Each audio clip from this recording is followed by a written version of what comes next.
Le président russe Vladimir Poutine a ordonné à l'armée russe de placer ses forces nucléaires en alerte spéciale, le niveau d'alerte le plus élevé pour les forces de missiles stratégiques de la Russie. Cette décision fait suite à ce que Moscou appelle des déclarations agressives de la part des pays de l'OTAN.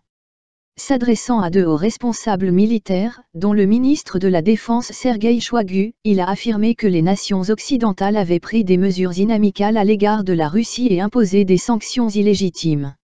Cette mesure facilite le lancement d'armes, mais notre correspondant pour les questions de sécurité, Gordon Corera, a estimé que c'était un moyen pour la Russie d'envoyer un avertissement à l'OTAN, plutôt que de signaler son intention de les utiliser.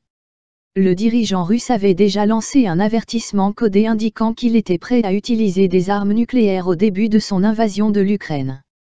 La semaine dernière, il a averti que quiconque tentera de nous mettre des bâtons dans les roues subira des conséquences que vous n'avez jamais vues dans votre histoire.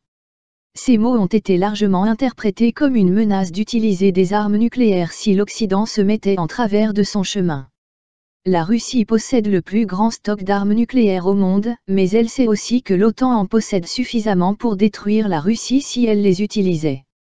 Mais l'objectif est probablement d'essayer de dissuader l'OTAN de soutenir l'Ukraine en suscitant des craintes quant à la portée de son action et en créant une ambiguïté quant au type de soutien à l'Ukraine qu'il considère comme excessif. Le chef de l'OTAN estime que l'ordre donné par Vladimir Poutine est dangereux et irresponsable.